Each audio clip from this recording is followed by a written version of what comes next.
पातशाह कहते आ डल्ला जी कुछ मंगो, ते चौधरी डल्ले ने आख्या महाराज पानी नहीं है, मीह नहीं पैंदा, मीह पा दिओ। सतगुरु जी चुप कर गए।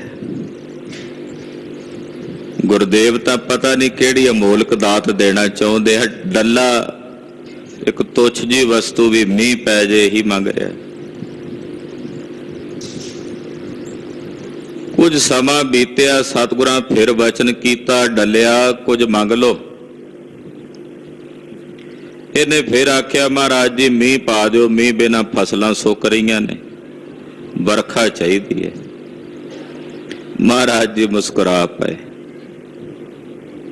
मुस्कुरा के प्रसन्न हो के सतगुरु जी ने वचन कीते ने। आओ मन बिरतियां एकाग्र करिए, कलगीधर जी का पवित्र पावन इतिहास सरवण करिए। आखिए जी सतनाम श्री वाहेगुरु साहिब जी। सतनाम श्री वाहेगुरु साहिब जी। चौपई ए छूछे नह जाए कदाई। महाराज जी ने आख्या कि कुछ चीज़ां हुंदियां ने जिहड़ियां खाली नहीं जांदियां, जिवें जट दा बोल, बाणीए दी चुप ते गुरु का वाक। गुरु का वाक भी जिहड़ा हुंदा वो जो कह दिता वो रहेगा। बाणीआ जे चुप कीता ते इहदा मतलब कोई ना कोई करेगा वो गल जो चुप कर गया। ਉਹਦੀ चुप भी इदां नहीं हुंदी बणीए दी, ਉਹਦੇ अंदर दिमाग विच कुछ ना कुछ चल रहा हुंदा। गुरु दा कीता वाक भी पूरा हुंदा। महाराज जी कहंदे इसे तरह तू जट है, जिमीदार है। अगे बचन आ रहे ने, सुनिए। चाहे जो चित में ले बरियाई। जे चाहिदा जो मन विच तां ओह बरियाई भी लै लैंदे हो, जोरो जोरी भी लै लैंदे हो। जट पिन्ने ता कंध थी किन्ने। महाराज जी हसदियां कहंदे भी कहावत बनी है ना सियाणियां दी, भी जे जट मंगण ते आ जाए ते कंध तो भी मंग लैंदा, भी कंध नूं भी देना पैंदा हथ जोड़ के, लै भी जट्टा लै लै ते चला जा। ये तां बार्डरां ते बैठे आ, जीवती जहां दी सरकार कोलों मंग रहे, भी वो भी अपना हक मंग रहे ने, भी साडा हक सानू दिओ भाई, ये कानून साडे लई ठीक नहीं हैं। तुसीं कहंदे हो इहदे विच साडा भला, पर सानू दिसदा भी इहदे च साडा कोई भला नहीं। ये कहावत बनी हुई है भी जट पिन्ने तां कंध थी किन्ने, भी जे जट मंगे तां कंध तो भी लै लैंदा, कंध नूं भी देना पैंदा है जो मंगण ते आ जाए। महाराज जी हसदियां कहंदे हन, अपर पास ते क्यों नह लिन्ने। जे वो कंध तो भी लै लैंदा ते फिर होर किसे कोलों लैना किहड़ा उहनूं औखा है। पातशाह कहंदे डल्लिया सी तैनूं टाली जांदे सी भी रहण दे, तू कुछ होर मंग लै। तू इक्को जिद्दे पिया सी भी महाराज मीह पाओ, पानी नहीं है, खेत सुखदे ने, ते तू बार बार ये मंगिया ते हुण साडी मन मौज विच आ गया ते असीं कहने दे दिंदे आ तैनूं भाई, जे मीह दी लोड़ है तां मीह पा दिंदे आ। पर असीं तैनूं कहा सी तू मंग की चाहीदा ते की चाहण दे विच मोक्ष भी आ जांदी है डल्लिया, ब्रह्म ज्ञान दी दात भी आ जांदी है, पर तू मंगी तुच्छ जी वस्तु है। हाँ जी, जाहो डल्ला अब बिलम न लाओ। जा डल्लिया हुण देरी ना ला, मीह पवेगा पर जाके पहला तैयारियां कर लै। टोबे सब ही साफ कराओ। जिन्ने इलाके दे नगरां दे टोबे ने, छप्पड़ ने, उन्हां दी सफाई करा लो। विचों जो गंद हुंदा, कख कंडा जां जिहड़ा चिक्कड़ वगैरह हुंदा, उहनूं पासे करके काई बूटी, क्योंकि जदों मीह पवेगा पानी उहदे च ठहरेगा। आम करके पिंडां दे विच जिहड़े छप्पड़ हुंदे सन, टोबे हुंदे सी, उहनां दा पानी लोग साडे वेखदियां वेखदियां वरतन दे विच, कपड़े धोण दे वरतन दे विच, होर कई नहाण धोण दे भी विच। हुण जिवें जिवें गंदगी फैली है, वो छप्पड़ां दे विच पानी जदों धरती विचों पुੱਟਣਾ शुरू कर लिया, बोर लगने शुरू हो गए, तो छप्पड़ां दी कोई कदर नहीं रही पिंडां दे विच। हुण पिंड दा जिहड़ा सीवरेज दा गंदा पानी हुंदा, हुण वो छप्पड़ां च पाण लग पए ने। ਬਹੁਤ ਸਾਰੇ ਪੰਜਾਬ ਦੇ ਵਿੱਚ ਹਾਲੇ ਵੀ ਕੁਝ ਪਿੰਡ ਐਸੇ ਨੇ ਜਿਨ੍ਹਾਂ ਨੇ ਆਪਣੇ ਪਿੰਡਾਂ ਦੇ ਉਹਨਾਂ ਛੱਪੜਾਂ ਨੂੰ, ਟੋਭਿਆਂ ਨੂੰ ਬੜੀ ਵਧੀਆ ਨੁਹਾਰ ਦਿੱਤੀ ਹੈ। ਇਧਰ ਪਿੱਛੇ ਜੀ ਦੁਆਬੇ ਸਾਈਡ ਗਏ ਸੀ ਤੇ ਉੱਥੇ ਵੇਖਿਆ ਕਿ ਇੱਕ ਪਿੰਡ ਦੇ ਵਿੱਚ ਉਹਨਾਂ ਨੇ ਐਡੀ ਸੋਹਣੀ ਜਿਵੇਂ ਝੀਲ ਬਣਾਈ ਹੁੰਦੀ ਹੈ, ਕਿਸ਼ਤੀਆਂ ਤੱਕ ਵੀ ਵਿੱਚ ਚਲਾਉਂਦੇ। ਪਿੰਡ ਵੀ ਇਦਾਂ ਵੀ ਜਿਵੇਂ ਜਾਪਦਾ ਸੀ ਵੀ ਕੋਈ ਪਿਕਨਿਕ ਮਨਾਉਣ ਵਾਲਾ ਕੋਈ ਇਹੋ ਜਿਹਾ ਪੁਆਇੰਟ ਹੋਵੇ। ਪਰ ਆਮ ਕਰਕੇ ਹੁਣ ਇਹ ਜਾਗਰਤੀ ਮਹਾਰਾਜ ਅਸੀਂ ਵੇਖਦੇ ਰਹੇ ਹਾਂ। ਆਮ ਕਰਕੇ ਜਦੋਂ ਮੀਂਹ ਮੌਸਮ ਦਾ ਹੁੰਦਾ ਸੀ ਤੇ ਸਾਡੇ ਬਜ਼ੁਰਗ ਛੋਟੇ ਹੁੰਦਿਆਂ ਉਹਨਾਂ ਨੇ ਪਿੰਡਾਂ ਦੇ ਛੱਪੜਾਂ ਦੀ ਸਫਾਈ ਕਰਨੀ ਤੇ ਸਾਫ਼ ਕਰਕੇ ਵੀ ਵਿੱਚ ਚਲੋ ਪਾਣੀ ਇਕੱਠਾ ਹੋਵੇਗਾ, ਪਸ਼ੂਆਂ ਦੇ ਕੰਮ ਆਵੇਗਾ। ਤੋ ਕਲਗੀਧਰ ਪਾਤਸ਼ਾਹ ਜੀ ਮਹਾਰਾਜ ਜੀ ਕਹਿੰਦੇ ਡੱਲਿਆ ਮੀਂਹ ਪੈਣਾ ਤੇ ਫਿਰ ਛੱਪੜਾਂ ਦੀ ਸਫਾਈ ਕਰਾ ਲਓ, ਜਿਹੜੇ ਪਿੰਡਾਂ ਦੇ ਟੋਭੇ ਨੇ ਉਹਨਾਂ ਦੀ ਸਫਾਈ ਕਰਾ ਲਓ, ਦੇਰੀ ਨਾ ਲਾਓ। ਬਰਖਾ ਦਈ ਅਦਿਕ ਅਦਿਕਾਤੇ, ਅਸੀਂ ਹੁਣ ਵਰਖਾ ਦੇਣੀ ਆ ਤੇ ਮੀਂਹ ਅਤੋਟ ਪੈਣਾ, ਖੁੱਲਾ ਮੀਂਹ ਵਰਸਣਾ ਤੇ ਜਿੰਨਾ ਪਾਣੀ ਇਕੱਠਾ ਕਰਨਾ, ਸੇਵਨ ਕਰਨੀਆਂ ਕਰ ਲਓ। ਪਾਣੀ ਪੀਣ ਦਾ ਵੀ ਤਕਰੀਬਨ ਇਹਨਾਂ ਵਿੱਚੋਂ ਹੀ ਵਰਤਦੇ ਸੀ। ਉਹਨਾਂ ਸਮਿਆਂ 'ਚ ਕਿਹੜਾ ਕੋਈ ਥਾਂ ਥਾਂ ਤੇ ਖੂਹ ਹੁੰਦੇ ਸੀ ਜਾਂ ਅੱਜ ਵਾਂਗੂ ਸਾਧਨ ਸਨ।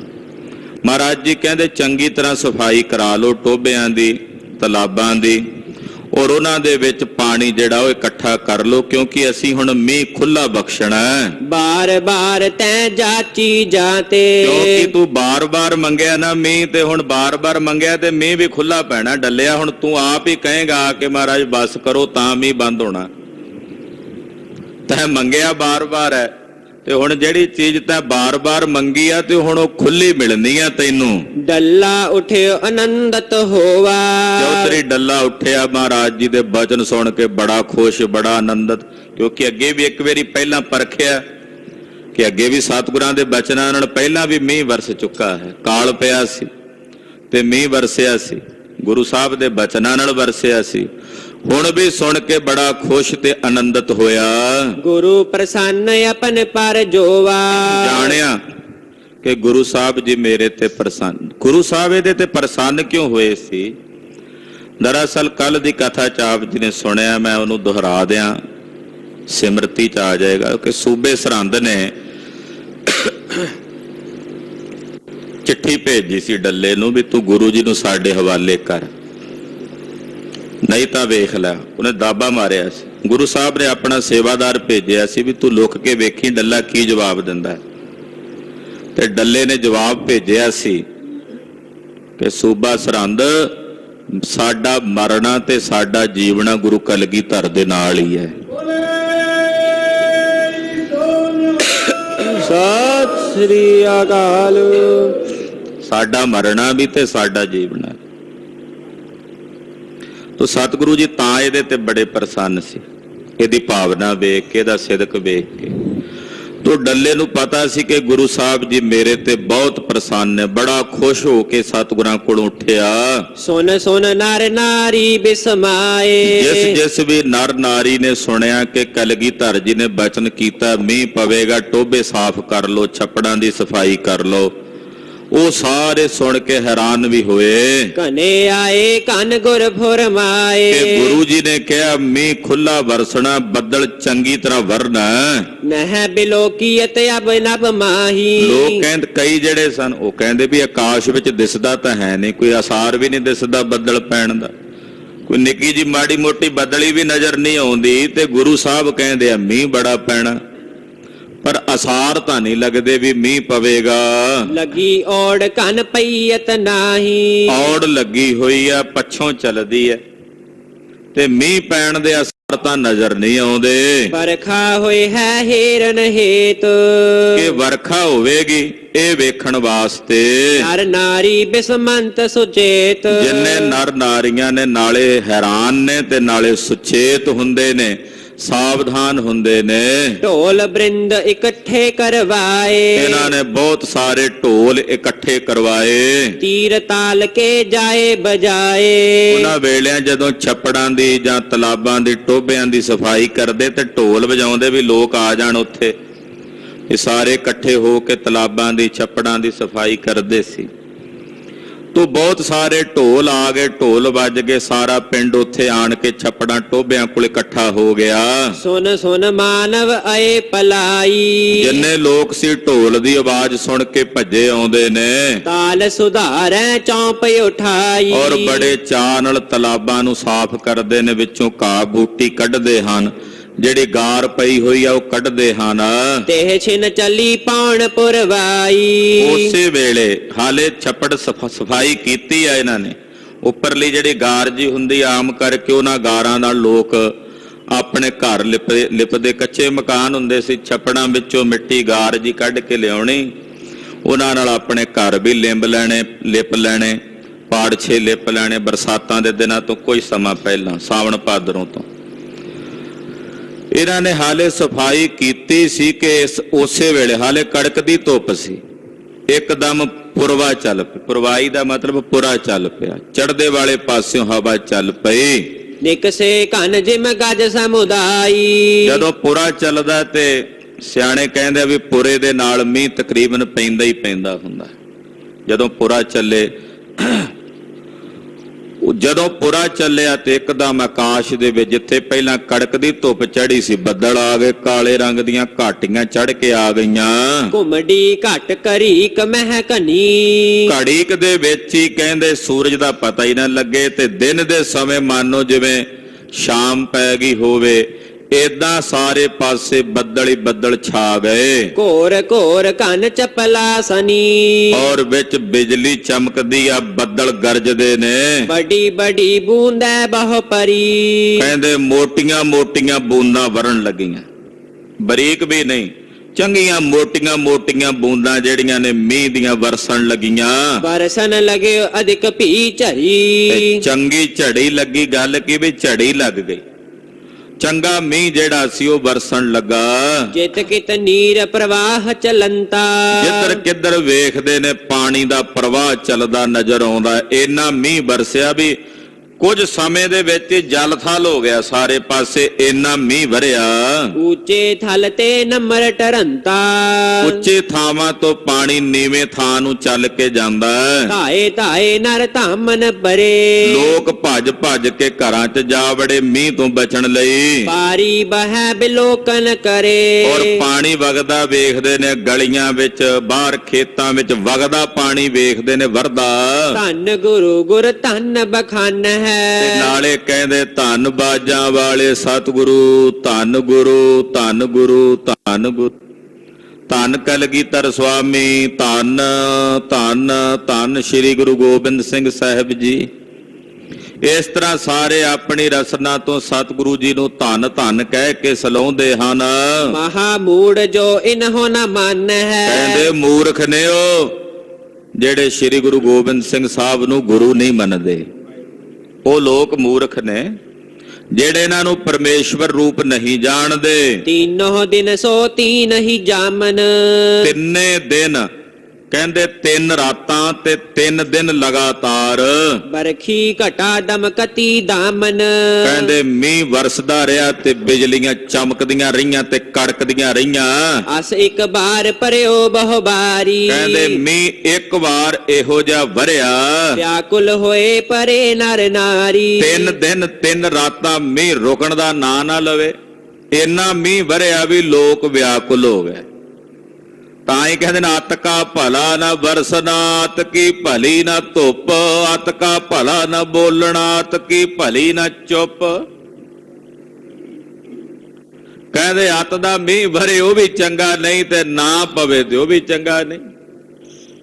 ਬਹੁਤ ਜ਼ਿਆਦਾ ਬੋਲਣਾ ਵੀ ਚੰਗਾ ਨਹੀਂ, ਤੇ ਬਿਲਕੁਲ ਚੁੱਪ ਹੋ ਕੇ ਘੁੱਗੂ ਬੱਟ ਬਣ ਕੇ ਬੈਠੇ ਰਹੋ ਵੀ ਚੰਗਾ ਨਹੀਂ।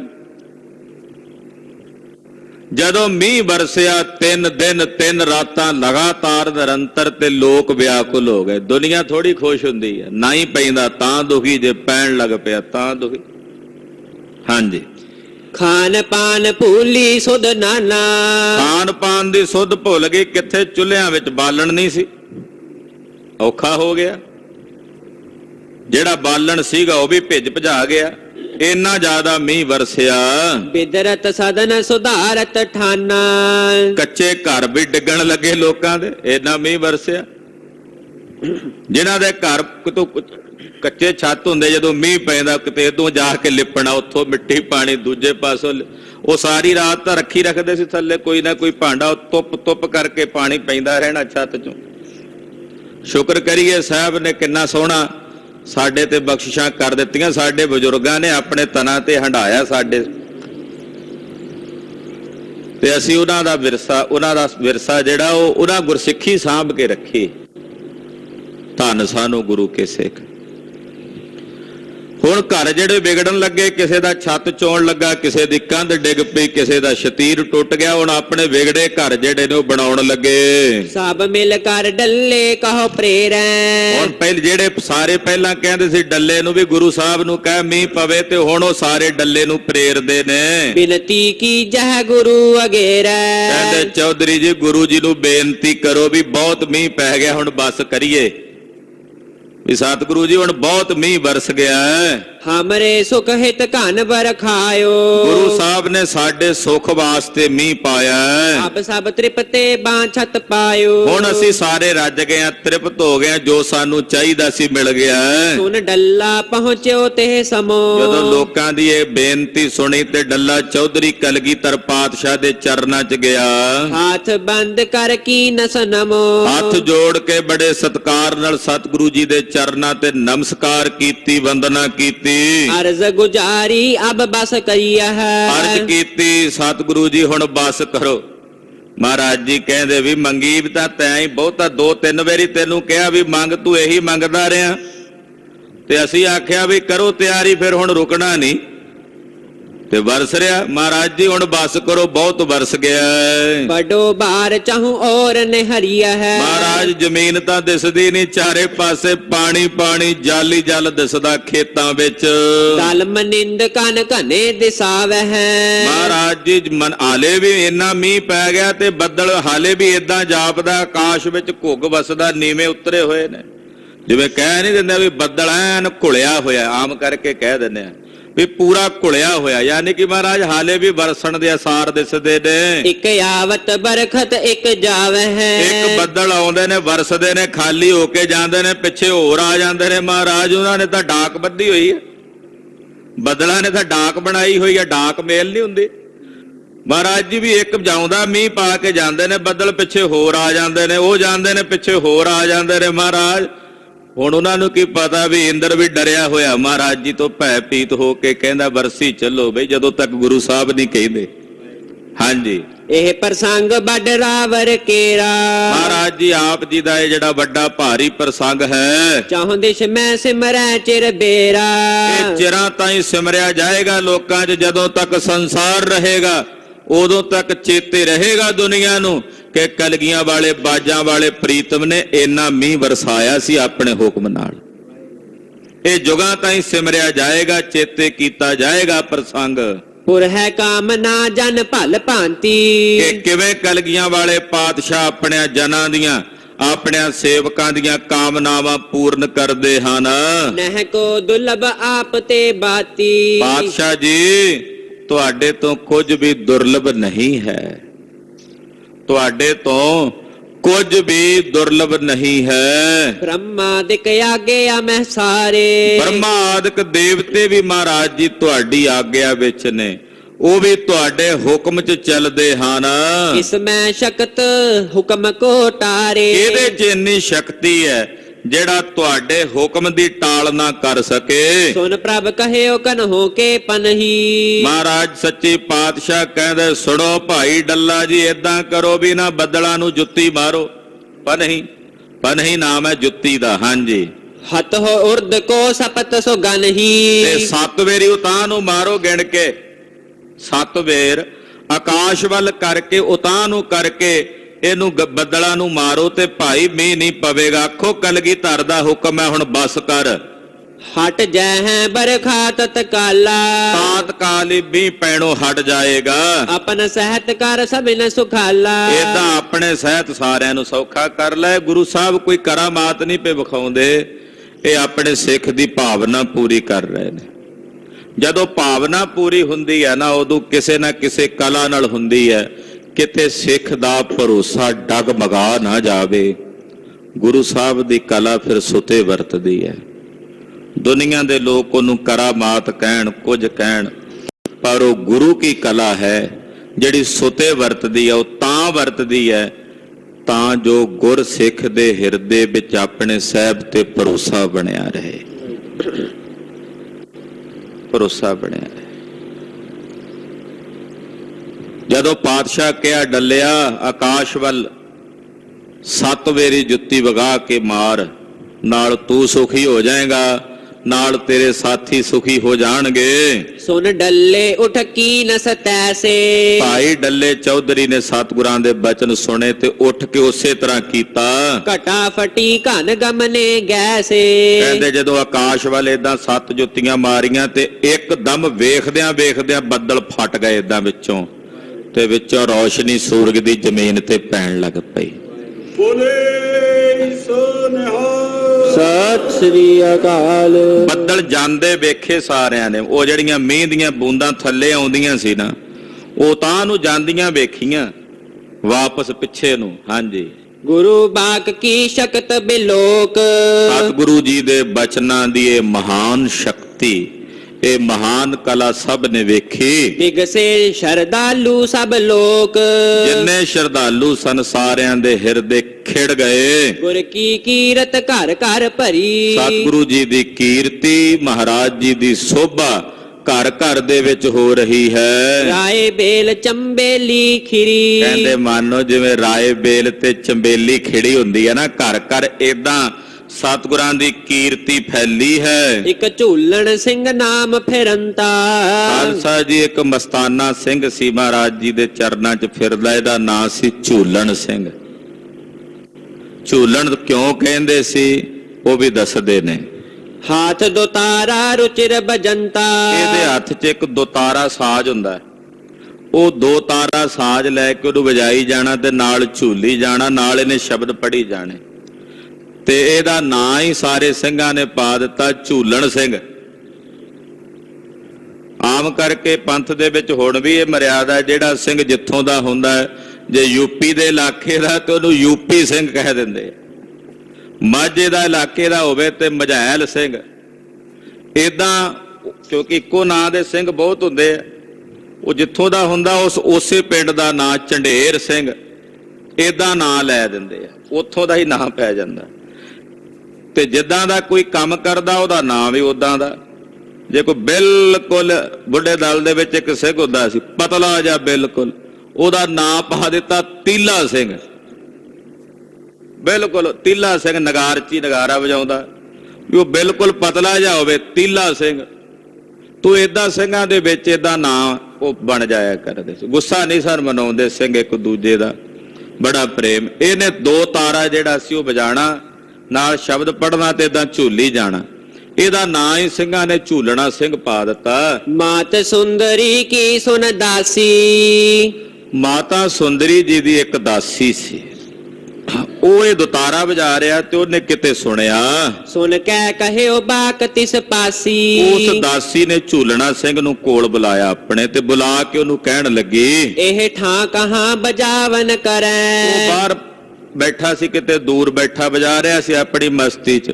ਉਹ ਕਹਿੰਦੇ ਵੀ ਇੱਥੇ ਕਿੱਥੇ ਵਜਾ ਰਿਆ ਬੈਠਾ, ਚਾਹੇ ਬਜਾਏ ਜੇ ਆਵਹੁ ਉਰੈ। ਤੇ ਜੇ ਤੂੰ ਦੁਤਾਰਾ ਵਜਾਣਾ ਤੇ ਇੱਧਰ ਸਾਡੇ ਜਿੱਥੇ ਤੰਬੂ ਲੱਗੇ ਨੇ ਇੱਥੇ ਆ ਕੇ ਕੋਲ ਆ ਕੇ ਵਜਾ, ਵੀ ਅਸੀਂ ਸੁਣੀਏ। ਸੁਣ ਝੂਲਣ ਸਿੰਘ ਬੂਝਤ ਅਹੈ। ਸੁਣ ਕੇ ਅੱਗੋਂ ਝੂਲਣ ਸਿੰਘ ਬੋਲਿਆ, ਪੁੱਛਦਾ ਉਸ ਦਾਸੀ ਨੂੰ, ਮਾਤਾ ਕਹੈ ਕਿਦੋ ਤੂੰ ਕਹੈ। ਕਹਿਣ ਲੱਗਾ, ਹੇ ਦਾਸੀ, ਮਾਤਾ ਜੀ ਨੇ ਕਿਹਾ ਦੁਤਾਰਾ ਵਜਾਣ ਨੂੰ ਕਿ ਤੂੰ ਕਹਿੰਦੀ ਆ ਵਜਾਣ ਨੂੰ? ਮਾਤਾ ਜੀ ਦਾ ਹੁਕਮ ਹੈ ਕਿ ਤੂੰ ਕਹਿੰਦੀ ਆ ਵਜਾਣ ਨੂੰ। ਮਾਤਾ ਕਹੈ ਨਾ ਹਾਉ ਹੀ ਕਹਾ। ਉਹ ਅੱਗੋਂ ਦਾਸੀ ਬੋਲੀ, ਵੀ ਨਹੀਂ ਮਾਤਾ ਜੀ ਨੇ ਨਹੀਂ ਆਖਿਆ, ਮੈਂ ਹੀ ਕਹਿ ਰਹੀ ਹਾਂ। ਮਾਤਾ ਜੀ ਤਾਂ ਅੰਦਰ ਤੰਬੂ ਵਿੱਚ ਆਰਾਮ ਕਰਦੇ ਨੇ। ਰਿਸ ਨਾ ਹੋਣ ਦੇ ਹੋਏ ਮਚਿਤ ਚਾਹੋ। ਤੇ ਮੈਂ ਉਹਨਾਂ ਨੂੰ ਗੁੱਸੇ ਨਹੀਂ ਹੋਣ ਦਿੰਦੀ। ਕੋਈ ਗੱਲ ਨਹੀਂ, ਜੇ ਤੂੰ ਵਜਾਏਂਗਾ ਤੇ ਉਹ ਤੇਰੇ ਤੇ ਗੁੱਸੇ ਨਹੀਂ ਹੋਣਗੇ। ਸੁਨ ਝੂਲਣ ਸਿੰਘ ਤਾਹਾਂ ਪਧਾਰਾ। ਝੂਲਣ ਸਿੰਘ ਉਸੇ ਵੇਲੇ ਉੱਥੇ ਚਲਾ ਗਿਆ ਜਿੱਥੇ ਉਹ ਦਾਸੀ ਨੇ ਸੱਦਿਆ। ਸੁਰ ਕੋ ਕਰਤ ਬਜਾਏ ਦੋ ਤਾਰਾ। ਉਹ ਜਿਹੜਾ ਦੋ ਤਾਰਾ ਸੀ ਉਹਨੂੰ ਸੁਰ ਕਰਕੇ ਉਹ ਵਜਾਉਣ ਲੱਗਾ। ਸੁੰਦਰੀ ਸੋ ਦਾਸੀ ਕਹਿ ਦਈ। ਤੇ ਮਾਤਾ ਸੁੰਦਰੀ ਜੀ, ਜਿਹੜੀ ਮਾਤਾ ਜੀ ਅੰਦਰ ਮਹਿਲ ਵਿੱਚ ਸਨ, ਉਹ ਦਾਸੀ ਨੂੰ ਕਹਿਣ ਲੱਗੇ ਸਿੰਘ ਦੁਤਾਰਾ ਵਾਇਨ ਠਹੀ। ਕਿ ਇੱਕ ਸਿੰਘ ਹੈ ਜਿਹੜਾ ਬਾਹਰ ਦੁਤਾਰਾ ਵਜਾ ਰਿਹਾ ਹੈ। ਬੂਝਿ ਮਾਤ ਸ਼ਬਦ ਕੋ ਗਾਵੇ। ਤੇ ਮਾਤਾ ਜੀ ਅੱਗੋਂ ਬੋਲੇ, ਪੁੱਛੇ ਵੀ ਕੱਲਾ ਦੁਤਾਰਾ ਵਜਾਈ ਜਾਂਦਾ, ਸ਼ਬਦ ਕਿਉਂ ਨਹੀਂ ਗਾਉਂਦਾ? ਵੀ ਕੱਲੇ ਸਾਜ਼ ਦਾ ਤਾਂ ਕੋਈ ਮਤਲਬ ਨਹੀਂ ਨਾ। ਗੁਰੂ ਘਰ ਦੇ ਵਿੱਚ ਸਾਜ਼ ਪ੍ਰਧਾਨ ਨਹੀਂ ਹੈ, ਸਾਜ਼ ਦਾ ਸਹਾਰਾ ਹੈ, ਪ੍ਰਧਾਨ ਤਾਂ ਸ਼ਬਦ ਹੈ ਨਾ। ਗੁਰਮਤਿ ਸੰਗੀਤ ਜਿਹੜਾ ਉਹ ਸ਼ਬਦ ਪ੍ਰਧਾਨ ਸੰਗੀਤ ਹੈ। ਜਿਹੜਾ ਸ਼ਾਸਤਰੀ ਸੰਗੀਤ ਹੈ ਹਿੰਦੁਸਤਾਨ ਦੀ ਪੱਧਤੀ ਨਾਲ ਗਾਇਆ ਜਾਣ ਵਾਲਾ, ਉਹਦੇ 'ਚ ਸ਼ਬਦ ਪ੍ਰਧਾਨ ਨਹੀਂ ਹੈ, ਉਹਦੇ 'ਚ ਇਕੱਲੇ ਸਾਜ਼ ਪ੍ਰਧਾਨ ਨੇ। ਵੀ ਉਹਨਾਂ ਦੀ ਤਬਲਾ ਜਿਹਾ ਵਜਾਈ ਜਾਣਾ, ਨਾਲ ਉਹ ਲੰਮੀ ਲੰਮੀ ਉਹਨਾਂ ਨੂੰ 2-2 ਘੰਟੇ ਉਹ ਸੋਲੋ ਕਹਿ ਦਿੰਦੇ ਆ ਵੀ ਸੋਲੋ ਹੋ ਰਹੀ ਹੈ। ਉਹ ਹਿੰਦੁਸਤਾਨ ਦੀ ਪੱਧਤੀ ਦਾ ਸੰਗੀਤ ਹੈ। ਗੁਰਮਤਿ ਸੰਗੀਤ ਦੀ ਪੱਧਤੀ ਦੇ ਵਿੱਚ ਸ਼ਬਦ ਪ੍ਰਧਾਨ ਹੈ। ਸਾਜ਼ ਵੀ ਆਉਣੇ ਚਾਹੀਦੇ ਨੇ, ਸੁਰ ਵਿੱਚ ਹੋਣ, ਲੈ ਹੋਵੇ, ਤਾਲ ਹੋਵੇ, ਪਰ ਪ੍ਰਧਾਨਤਾ ਸ਼ਬਦ ਨੂੰ ਹੈ। ਇਹ ਵਿਲੱਖਣਤਾ ਹੈ ਸ਼ਾਸਤਰੀ ਸੰਗੀਤ ਔਰ ਗੁਰਮਤਿ ਸੰਗੀਤ ਦੀ। ਮਾਤਾ ਜੀ ਅੰਦਰ, ਇਹ ਕਿਉਂਕਿ ਬਾਹਰ ਬੈਠਾ ਵਜਾਉਂਦਾ ਸੀ, ਦਾਸੀ ਵੀ ਸੀ, ਮਾਤਾ ਜੀ ਅੰਦਰ ਤੰਬੂ ਦੇ ਵਿੱਚ ਸਨ। ਮਾਤਾ ਜੀ ਕਹਿੰਦੇ ਦਾਸੀ ਨੂੰ ਆਵਾਜ਼ ਮਾਰ ਕੇ ਵੀ ਭਲੀਏ, ਇਹ ਜਿਹੜਾ ਦੁਤਾਰਾ ਵਜਾਉਂਦਾ, ਕੱਲਾ ਦੁਤਾਰਾ ਵਜਾਉਂਦਾ, ਸ਼ਬਦ ਕਿਉਂ ਨਹੀਂ ਗਾਉਂਦਾ ਨਾਲ? ਹਾਂਜੀ, ਕਹਿਓ ਨ ਗਾਵੇ ਇਮੋ ਬਜਾਵੇ। ਦਾਸੀ ਨੇ ਅੱਗੋਂ ਜਵਾਬ ਦਿੱਤਾ, ਮਾਤਾ ਜੀ ਇਹ ਸ਼ਬਦ ਗਾਉਂਦਾ ਨਹੀਂ, ਬਸ ਏਦਾਂ ਵਜਾ ਰਿਹਾ ਸਾਜ਼। ਕੇਤਿਕ ਚਿਰ ਤੈਂ ਬੈਠ ਬਜਾਇਓ। ਏਦਾਂ ਉਹ ਜਿਹੜਾ ਝੂਲਣਾ ਸਿੰਘ ਸੀ, ਉਹਨੇ ਕੁਝ ਸਮਾਂ ਬਹਿ ਕੇ ਉੱਥੇ ਉਹ ਦੁਤਾਰਾ ਵਜਾਇਆ। ਉਠ ਝੂਲਣ ਸਿੰਘ ਬਾਹਰ ਸਿਧਾਇਓ। ਝੂਲਣ ਸਿੰਘ ਉੱਠ ਕੇ ਉੱਥੋਂ ਚਲਾ ਗਿਆ। ਗੁਰੂ ਅਖੇਰ ਗਏ ਤਿਸ ਕਾਲਾ। ਕਲਗੀਧਰ ਜੀ ਉਦੋਂ ਸ਼ਿਕਾਰ ਖੇਡਣ ਗਏ ਹੋਏ ਸੀ। ਆਏ ਸੰਧਿਆ ਪਰੀ ਕਿਰਪਾਲਾ। ਜਦੋਂ ਸੰਧਿਆ ਦੇ ਵੇਲੇ ਸਤਿਗੁਰੂ ਸੱਚੇ ਪਾਤਸ਼ਾਹ ਜੀ ਆਏ ਵਾਪਸ ਸ਼ਿਕਾਰ ਖੇਡ ਕੇ। ਝੂਲਣ ਸਿੰਘ ਮਨ ਵਿਖੈ ਵਿਚਾਰੀ। ਝੂਲਣ ਸਿੰਘ ਨੇ ਮਨ 'ਚ ਵਿਚਾਰ ਕੀਤੀ। ਗੈਰਤ ਅਧਿਕਰੀ ਦੇ ਮਹਿ ਧਾਰੀ। ਮਨ 'ਚ ਬਹੁਤ ਜ਼ਿਆਦਾ ਉਹਨੇ ਗੈਰਤ ਤੇ ਲੱਜਾ ਧਾਰਨ ਕੀਤੀ। ਮੁਝ ਤੇ ਮਨ ਮਤ ਭੀ ਅਧਿਕਾਈ। ਕਿ ਮੇਰੇ ਤੋਂ ਬੜੀ ਵੱਡੀ ਮਨਮਤ ਹੋਈ ਹੈ। ਵੇਖੋ ਕਿੰਨੀ ਸੂਖਮ ਬਿਰਤੀ ਚਲੀ ਗਈ ਵੀ ਮੇਰੇ ਕੋਲੋਂ ਬੜੀ ਵੱਡੀ ਮਨਮਤ ਹੋਈ ਹੈ। ਜੇ ਹੋਏ ਮਮ ਭਗਨੀ ਕੈ ਮਾਈ। ਕਿ ਜੇ ਮੇਰੀ ਮਾਂ ਹੁੰਦੀ ਜਾਂ ਮੇਰੀ ਭੈਣ ਹੁੰਦੀ, ਤਹਾਂ ਕਹਾ ਮੈਂ ਏਵ ਬਜਾਵਾਂ। ਤੇ ਜਿਵੇਂ ਮੈਂ ਮਨ ਵਿਕਾਰੀ ਕਰਕੇ ਉੱਥੇ ਵਜਾਇਆ ਕੱਲਾ ਸਾਜ਼, ਤੇ ਜੇ ਮੇਰੀ ਮਾਂ ਹੁੰਦੀ ਜਾਂ ਭੈਣ ਹੁੰਦੀ, ਉਹਦੇ ਕੋਲ ਵੀ ਇਦਾਂ ਵਜਾਉਂਦਾ। ਵੀ ਮੈਂ ਸ਼ਬਦ ਨਹੀਂ ਪੜਿਆ ਨਾਲ, ਕੱਲਾ ਸਾਜ਼ ਵਜਾਉਂਦਾ ਰਿਹਾ। ਹੁਣ ਕੱਲਾ ਸਾਜ਼ ਤਾਂ ਮਨ ਨੂੰ ਵਿਚਲਿਤ ਵੀ ਕਰੇਗਾ। ਸ਼ਬਦ ਨੇ ਮਨ ਦੇ ਵਿਕਾਰਾਂ ਨੂੰ ਕਾਬੂ ਕਰਨਾ। ਸੰਗੀਤ ਨੇ ਉਸ ਮਨ ਤੇ ਟਿਕਾ ਲਿਆਉਣਾ, ਤੇ ਸ਼ਬਦ ਨੇ ਉਹਨੂੰ ਕਾਬੂ ਕਰਨਾ, ਵਿਕਾਰ ਨੂੰ ਗਿਆਨ ਦੇ ਸਹਿਤ ਚੁਕੰਨਾ ਕਰਨਾ। ਕਿਤੇ ਮਨ 'ਚ ਸੂਖਮ ਜਿਹਾ ਵਿਕਾਰ ਆ ਗਿਆ ਹੋਵੇਗਾ ਇਹਦੇ ਉੱਥੇ ਬੈਠਿਆ। ਕੱਲਾ ਦੁਤਾ ਜੇ ਸ਼ਬਦ ਕੀਰਤਨ ਕਰਦਾ ਹੁੰਦਾ, ਸ਼ਬਦ ਗਾਇਨ ਕਰਦਾ ਹੁੰਦਾ, ਤੇ ਸੁਰਤ ਸ਼ਬਦ 'ਚ ਲੱਗੀ ਹੁੰਦੀ, ਵਿਕਾਰ ਨਾ ਫੁਰਦਾ। ਸੋਚਿਆ ਵੀ ਮੈਂ ਕੱਲਾ ਦੁਤਾਰਾ ਵਜਾਇਆ, ਮਨ ਵਿਕਾਰੀ ਵੀ ਹੋਇਆ। ਵੀ ਜੇ ਕਿਤੇ ਮੇਰੀ ਭੈਣ ਹੁੰਦੀ ਜਾਂ ਮਾਂ ਹੁੰਦੀ, ਉਹ ਦਾਸੀ ਭੈਣ ਬਰਾਬਰ ਸੀ। ਅੰਦਰ ਮਾਤਾ ਸੁੰਦਰੀ ਜੀ ਉਹ ਵੀ ਸਨ। ਉਹ ਭਾਵੇਂ ਤੰਬੂ ਵਿੱਚ ਸੀ, ਦਾਸੀ ਬਾਹਰ ਬੈਠੀ ਸੀ।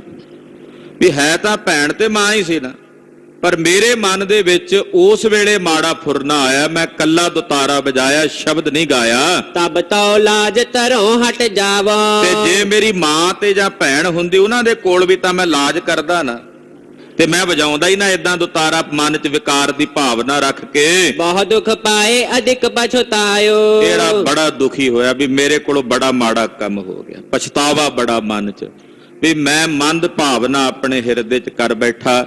ਮਾਤਾ ਜੀ ਸਨ, ਭਾਵੇਂ ਉਹ ਅੰਦਰ ਸਨ, ਤੇ ਉਹ ਦਾਸੀ ਸੀ ਬਾਹਰ ਬੈਠੀ। ਦੁਤਾਰਾ ਕੱਲਾ ਵਜਾਇਆ, ਮੈਂ ਸ਼ਬਦ ਨਹੀਂ ਗਾਇਆ ਨਾਲ। ਤੇ ਜੇ ਗੁਰਬਾਣੀ ਪੜ੍ਹਦਾ ਨਾਲ ਤੇ ਮੇਰਾ ਭਲਾ ਹੁੰਦਾ। ਸ਼ਬਦ ਨਾ ਗਾਇਨ ਕਰਕੇ, ਕੱਲੇ ਦੁਤਾਰੇ ਕਰਕੇ ਮਨ ਵਿਕਾਰੀ ਹੋਇਆ। ਕਿਉਂ ਗੁਰ ਮਹਿਲਾ ਨਿਕਟ ਬਜਾਇਓ।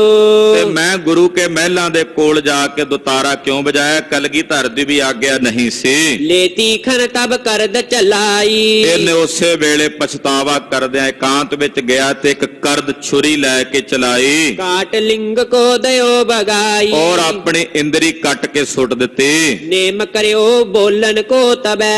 ਇਹਨੇ ਨੇਮ ਕਰ ਲਿਆ ਵੀ ਹੁਣ ਮੂੰਹ ਤੋਂ ਵੀ ਨਹੀਂ ਬੋਲਣਾ।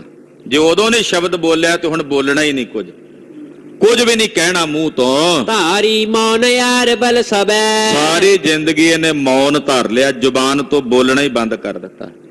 ਹਾਂਜੀ, ਸਿੰਘਨ ਹਾਲ ਦੇਖ ਤਿਸ ਕਰੈ ਜਦੋਂ ਕੇਰਾ ਇਹਦੀ ਹਾਲਤ ਵੇਖੀ ਸਿੰਘਾਂ ਨੇ, ਇਹਦੇ ਹਾਲਾਤ ਵੇਖੇ, ਇੰਦਰੀ ਕੱਟ ਦਿੱਤੀ, ਇਹਨੇ ਬੋਲਣਾ ਬੰਦ ਕਰ ਦਿੱਤਾ। ਕਰਿਓ ਸੁਨਾਵਨ ਸਗਰੋ ਝੇਰਾ ਕਲਗੀਧਰ ਪਾਤਸ਼ਾਹ ਨੂੰ ਜਾ ਕੇ ਇਹ ਸਾਰਾ ਝੇੜਾ ਜੋ ਸਿੰਘਾਂ ਨੂੰ ਪਤਾ ਲੱਗਾ, ਉਹਨਾਂ ਨੇ ਮਹਾਰਾਜ ਜੀ ਨੂੰ ਦੱਸਿਆ। ਪ੍ਰਭ ਜੀ ਮੌਨ ਧਰੇ ਥਿਰ ਭਇਓ ਮਹਾਰਾਜ ਜੀ ਉਹ ਜਿਹੜਾ ਝੂਲਣਾ ਸਿੰਘ ਸੀ ਚੁੱਪ ਕਰ ਗਿਆ, ਮੌਨ ਧਾਰਨ ਕਰ ਲਈ ਆ ਉਹਨੇ। ਸ਼ਰੌਣਤ ਬਹਿਓ ਸ਼ਿਸ਼ੁਨ ਕੱਟ ਦਿਓ ਮਹਾਰਾਜ ਜੀ ਖੂਨ ਦੀਆਂ ਤਤੀਰੀਆਂ ਵਹਿ ਰਹੀਆਂ ਨੇ, ਇੰਦਰੀ ਉਹਨੇ ਆਪਣੀ ਕੱਟ ਲਈ ਹੈ। ਗੁਰ ਕਹਿ ਕਹਾ ਭਇਓ ਇਮਕੀਨ ਪਾਤਸ਼ਾਹ ਕਹਿੰਦੇ ਠੀਕ ਨਹੀਂ ਕੀਤਾ ਉਹਨੇ।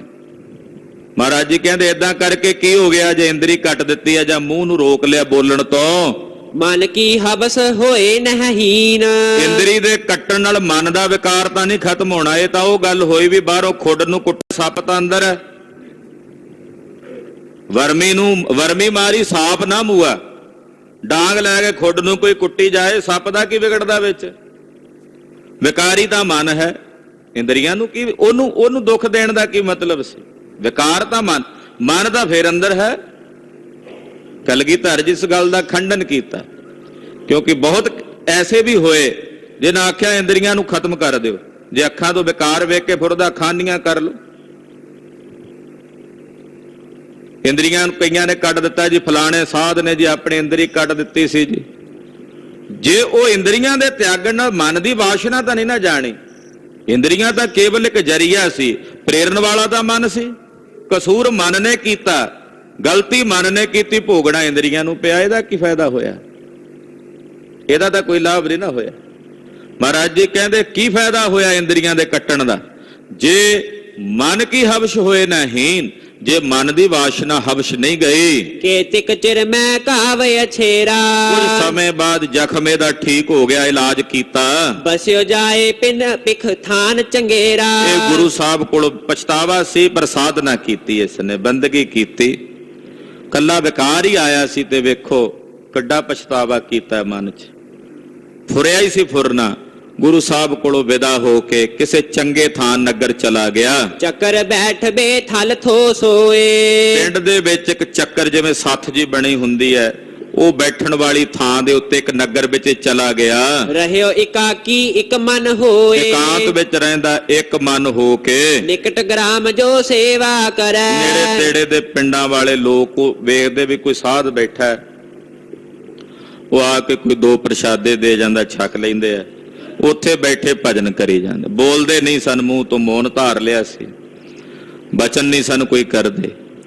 ਤੂੰ ਜਦੋਂ ਕਿੱਥੇ ਬੈਠੇ ਹੋਣਾ, ਕਿਸੇ ਨੇ ਆ ਕੇ ਦੋ ਪ੍ਰਸ਼ਾਦੇ ਦੇ ਜਾਣਾ, ਬਹਿ ਕੇ ਨਾ ਬਾਣੀ ਪੜ੍ਹੀ ਜਾਣੀ। ਖਾਨ ਪਾਨ ਆਨਹਿ ਢਿਗ ਧਰੈ ਕੋਈ ਖਾਨ ਪਾਨ ਦਾ ਭੋਜਨ ਲਿਆ ਕੇ ਕੋਲ ਰੱਖ ਦਿੰਦੇ, ਜਿੰਨੀ ਲੋੜ ਹੁੰਦੀ ਹੈ ਛਕ ਲੈਂਦੇ ਨੇ। ਤਿਸੀ ਗ੍ਰਾਮ ਕੀ ਮਹਿਖੀ ਧੇਨ ਕਹਿੰਦੇ ਜਿਹੜੇ ਪਿੰਡ ਵਿੱਚ ਭਾਈ ਝੂਲਣਾ ਸਿੰਘ ਜੀ ਉਤਰੇ ਸਨ, ਉਸੇ ਪਿੰਡ ਦੀਆਂ ਕੁਝ ਮੱਝਾਂ ਤੇ ਗਊਆਂ ਚਾਰਨ ਚਲੇ ਹਟਾਵੈ ਸੈਨ ਉਹ ਪਿੰਡ ਵਾਲੇ ਲੈ ਕੇ ਚੱਲੇ ਉਹਨਾਂ ਨੂੰ ਚਾਰਨ। ਜਿਵੇਂ ਖੇਤਾਂ 'ਚ ਮੱਝਾਂ ਚਾਰਨ ਜਾਂਦੇ ਸੀ, ਗਊਆਂ ਲੋਕ ਚਾਰਨ ਜਾਂਦੇ ਸੀ, ਚਰਾਂਦਾ ਹੁੰਦੀਆਂ ਸੀ, ਹੁਣ ਤਾਂ ਚਰਾਂਦਾ ਖਤਮ ਹੋ ਗਈਆਂ। ਉਹ ਚਾਰਨ ਵਾਸਤੇ ਚੱਲੇ ਸਨ ਤੇ ਇਹ ਅੱਗੇ ਰਸਤੇ 'ਚ ਹੀ ਬੈਠੇ। ਇਹਨਾਂ ਨੇ ਰੋਕਿਆ, ਉਹਨਾਂ ਨੂੰ ਇਸ਼ਾਰਾ ਕਰਕੇ ਵੀ ਨਾ ਜਾਓ। ਉਹਨਾਂ ਨੂੰ ਅੱਗੋਂ ਹੋ ਕੇ ਰੋਕਿਆ। ਮਾਰ ਲਸ਼ਟਕਾ ਕਰੈ ਪਿਛਾਰੀ ਉਹ ਲੈ ਕੇ ਜਾਂਦੇ, ਇਹਦੇ ਹੱਥ 'ਚ ਸੋਟੀ ਸੀ, ਮਾਰ ਮਾਰ ਕੇ ਨਾ ਸੋਟੀ ਉਹਨਾਂ ਮੱਝਾਂ ਨੂੰ ਡੰਗਰਾਂ ਨੂੰ ਪਿੱਛੇ ਕਰਦਾ ਵੀ ਪਿੰਡ ਨੂੰ ਵਾਪਸ ਲੈ ਜਾਓ। ਉਹ ਅਗਲੇ ਪਾਸੇ ਟੋਰਨ ਵੀ ਲੈ ਕੇ ਜਾਣੀਆਂ ਨੇ ਤੇ ਇਹ ਭਾਈ ਝੂਲਣਾ ਸਿੰਘ ਦੇ ਹੱਥ 'ਚ ਜਿਹੜੀ ਸੋਟੀ ਸੀ, ਇਹ ਮੱਝਾਂ ਨੂੰ ਗਊਆਂ ਨੂੰ ਇਹ ਮਾਰ ਕੇ ਪਿੰਡ ਵੱਲ ਉਹਨਾਂ ਨੂੰ ਮੂੰਹ ਮੋੜਦਾ। ਕਹਾਂ ਕਰੈ ਇਹ ਨਰਨ ਵਿਚਾਰੀ ਲੋਕਾਂ ਨੂੰ ਸਮਝ ਨਾ ਆਵੇ ਇਹ ਕਰਦਾ ਕੀ ਹੈ, ਵੀ ਇਹ ਕਹਿੰਦਾ ਕੀ ਹੈ। ਆਸ਼ੈ ਸਮਝਿਓ ਗਇਓ ਨ ਕੋਈ ਉਹਨਾਂ ਕੋਲੋਂ ਸਮਝਿਆ ਨਹੀਂ ਗਿਆ ਆਸ਼ਾ। ਉਹਨਾਂ ਆਖਿਆ ਵੀ ਉਦਾਂ ਮਸਤਾਨਾ ਦੀਵਾਨਾ ਬੈਠਾ, ਪਤਾ ਨਹੀਂ ਕੀ ਗੱਲ ਹੈ। ਉਹ ਸਮਝੇ ਨਹੀਂ ਪਿੰਡ ਵਾਲੇ। ਉਹ ਕਹਿਣ ਲੱਗੇ ਬਾਬਾ ਪਰੇ ਹੋ ਕੇ ਬਹਿ ਜਾ, ਤੂੰ ਛੇੜਦਾ ਸਾਨੂੰ ਜਾਣ ਦੇ। ਏਦਾਂ ਉਹਨਾਂ ਨੇ ਮੱਝਾਂ ਗਊਆਂ ਆਪਣੀਆਂ ਟੋਰ ਲਈਆਂ। ਗਏ ਚੁਗਾਵਨ ਕੋ ਪੁਨ ਸੋਈ ਉਹ ਕਹਿੰਦੇ ਵੀ ਚਗਾਣ ਚੱਲੇ ਆ, ਪਸ਼ੂਆਂ ਨੂੰ ਚਾਰਨ ਲੈ ਕੇ ਚੱਲੇ ਆ। ਲੂਟੀ ਆਨ ਕਟਕ ਨੇ ਜਬੈ ਜਦੋਂ ਗਏ ਤੇ ਅੱਗੇ ਕੁਝ ਫੌਜ ਆਉਂਦੀ ਸੀ ਧਾੜਵੀਆਂ ਦੀ, ਉਹਨਾਂ ਨੇ ਆ ਕੇ ਇਹਨਾਂ ਦੀਆਂ ਮੱਝਾਂ ਗਊਆਂ ਸਾਰੀਆਂ ਲੁੱਟ ਲਈਆਂ। ਇਹ ਪਿੰਡ ਵਾਲਿਆਂ ਨੇ ਜਿਹੜੇ ਲੈ ਕੇ ਗਏ, ਜਦੋਂ ਗਏ ਤੇ ਅੱਗੇ ਜਿਹੜੀ ਕਟਕ ਫੌਜ ਆਉਂਦੀ ਸੀ ਉਹਨਾਂ ਨੇ ਉਹਨਾਂ ਨੇ ਖੋਹ ਲਈਆਂ ਇਹਨਾਂ ਕੋਲੋਂ। ਲਖਿਓ ਅਕੂਇਆ ਇਮ ਕਹਿ ਤਵੈ। ਇਹਨਾਂ ਨੇ ਜਾਣਿਆ ਵੀ ਇਹਨਾਂ ਨੇ, ਕਿਉਂਕਿ ਨਾਂ ਨਹੀਂ ਸੀ ਪਤਾ ਕਿ ਉਹ ਚੁੱਪ ਰਹਿੰਦੇ ਸੀ, ਪਿੰਡ ਵਾਲਿਆਂ ਨੇ ਇਹਨਾਂ ਦਾ ਨਾਂ ਰੱਖ ਦਿੱਤਾ ਸੀ ਅਕੂਆ। ਅਕੂਆ ਸਿੰਘ ਕਹਿ ਦਿੰਦੇ ਸਨ। ਅਕੂਆ ਦਾ ਮਤਲਬ ਹੈ ਵੀ ਬੋਲਦਾ ਨਹੀਂ।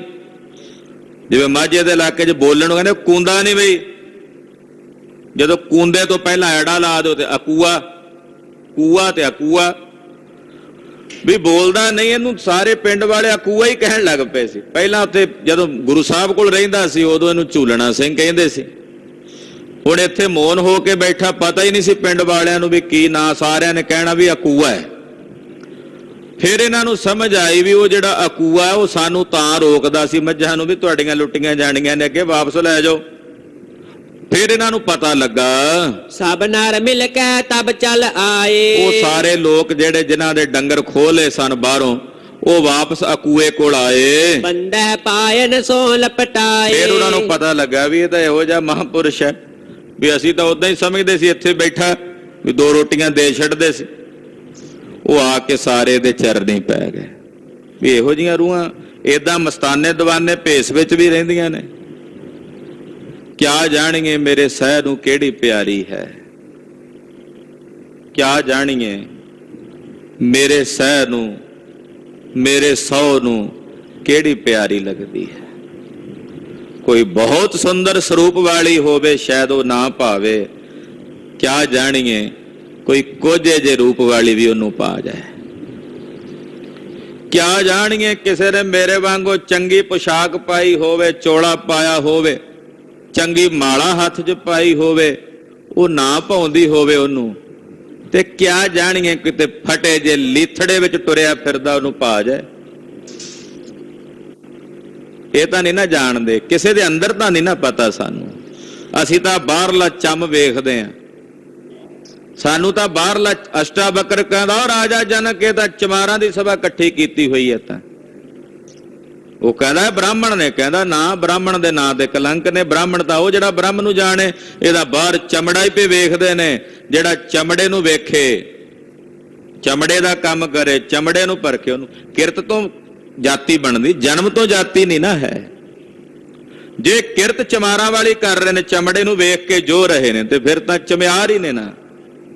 ਤੇ ਜੇ ਕਿਸੇ ਚਮਿਆਰ ਦੇ ਘਰ ਜਨਮ ਕੇ ਕੋਈ ਰਵਿਦਾਸ ਵਰਗਾ ਬ੍ਰਹਮ ਨੂੰ ਜਾਣ ਲੈਂਦਾ ਹੈ ਤਾਂ ਉਹ ਬ੍ਰਾਹਮਣ ਹੈ। ਕਿਉਂਕਿ ਜਾਤੀ ਤੋਂ ਜਨਮ ਦੀ ਸਿੱਧੀ ਨਹੀਂ ਕੀਤੀ ਜਾ ਸਕਦੀ, ਜਨਮ ਤੋਂ ਜਾਤੀ ਨੂੰ ਨਿਰਧਾਰਿਤ ਨਹੀਂ ਕੀਤਾ ਜਾ ਸਕਦਾ, ਕਰਮ ਤੋਂ ਜਾਤੀ ਬਣਦੀ ਹੈ। ਅਸੀਂ ਤਕਰੀਬਨ ਬਾਹਰਲਾ ਚਮੜਾ ਹੀ ਵੇਖਦੇ ਹਾਂ, ਕਿਸੇ ਦੇ ਅੰਦਰ ਕੀ ਚੱਲਦਾ ਹੈ, ਕਿਸੇ ਦੇ ਅੰਦਰ ਕੀ ਵਰਤ ਰਿਹਾ ਕਿਆ ਜਾਣੀਏ। ਬੜੇ ਪਿਆਰੇ ਬਚਨ ਨੇ, ਕਿਆ ਜਾਣੀਏ ਮੇਰੇ ਸਹਿ ਨੂੰ ਕਿਹੜੀ ਪਿਆਰੀ ਲੱਗਦੀ ਹੈ। ਹੁਣ ਇਹਨਾਂ ਨੂੰ ਇਹ ਤਾਂ ਸਮਝਦੇ ਸੀ ਪਿੰਡ 'ਚ ਮਸਤਾਨਾ ਦੀਵਾਨਾ ਕੋਈ ਬੰਗਤਾ ਆ ਕੇ ਬਹਿ ਗਿਆ 2 ਰੋਟੀਆਂ ਦੇ ਜਾਂਦੇ। ਹੁਣ ਪਤਾ ਲੱਗਾ ਵੀ ਇਹ ਤਾਂ ਕੋਈ ਮਹਾਨ ਸਾਧੂ ਹੈ। ਇਹ ਸਾਨੂੰ ਰੋਕਦਾ ਸੀ ਵੀ ਤੁਹਾਡੀਆਂ ਮੱਝਾਂ ਚੋਰੀ ਹੋ ਜਾਣੀਆਂ ਨੇ, ਅਸੀਂ ਰੁਕੇ ਨਹੀਂ ਤੇ ਹੋ ਗਈਆਂ, ਖੋਹ ਲਈਆਂ ਉਹਨਾਂ ਨੇ। ਉਹ ਧਾੜ ਵੀ ਆਏ ਸਨ, ਲੈ ਗਏ ਨੇ ਖੋਹ ਕੇ। ਆ ਕੇ ਹੁਣ ਚਰਨੀ ਟੈ ਪਏ, ਨਮਸਕਾਰ ਕਰਨ ਲੱਗੇ। ਤਬ ਜੁਗ ਹਾਥਨ ਪੇਟ ਬਜਾਇਓ। ਫਿਰ ਦੋਵੇਂ ਹੱਥ ਦੇ ਨਾਲ ਪੇਟ ਵਜਾ ਕੇ ਇਹਨਾਂ ਦਾ ਢਿੱਡ ਦੇ ਉੱਤੇ ਹੱਥ ਮਾਰਦੇ ਨੇ। ਚੜ੍ਹੋ ਫਤਿਹ ਹੋਏ ਤਿਨਹੁ ਜਨਾਇਓ। ਹੁਣ ਉਹ ਸਮਝਣ ਨਾ ਵੀ ਕੀ ਕਹਿੰਦੇ ਨੇ। ਕੂਆ ਸਿੰਘ ਕੀ ਕਰੇ, ਬੋਲੇ ਤਾਂ ਹੈ ਨਾ, ਏਦਾਂ ਢਿੱਡ ਦੇ ਉੱਤੇ ਹੱਥ ਮਾਰੇ ਨਾ ਜਿਵੇਂ ਨਗਾਰਾ ਵਜਾਈਦਾ, ਏਦਾਂ ਨਗਾਰੇ ਜੇ ਵਾਂਗੂ ਢਿੱਡ ਵਜਾਇਆ। ਫਿਰ ਉਹਨਾਂ ਨੂੰ ਸਮਝ ਆਈ ਵੀ ਇਹ ਕਹਿੰਦਾ ਵੀ ਅੱਲਾ ਕਰੋ ਜਾ ਕੇ ਉਹਨਾਂ ਤੇ ਜਿਹੜੇ ਲੈ ਗਏ ਨੇ ਮੱਝਾਂ ਤੁਹਾਡੀਆਂ ਖੋਹ ਕੇ, ਵੀ ਤੁਸੀਂ ਜਿੱਤ ਕੇ ਆਓਗੇ, ਮੱਝਾਂ ਵੀ ਆਪਣੀਆਂ ਲੈ ਆਓਗੇ। ਵੀ ਸਾਨੂੰ ਬਚਨ ਪਿਆ ਕਰਦਾ ਵੀ ਜਾ ਕੇ ਢਿੱਡ ਵਜਾ ਕੇ ਨਾ, ਵੀ ਦੱਸਦਾ ਵੀ ਜਾਓ ਚੜੋ ਚੜਾਈ ਕਰੋ, ਤੇ ਉਹ ਜਿਹੜਾ ਫੌਜਾਂ ਤੁਹਾਡੇ ਕੋਲੋਂ ਖੋਹ ਕੇ ਲੈ ਗਈਆਂ ਨੇ ਮੱਝਾਂ, ਉਹਨਾਂ ਕੋਲੋਂ ਜਾ ਕੇ ਖੋਹ ਕੇ ਲਿਆ ਕੇ ਫਤਿਹ ਪਾਓ।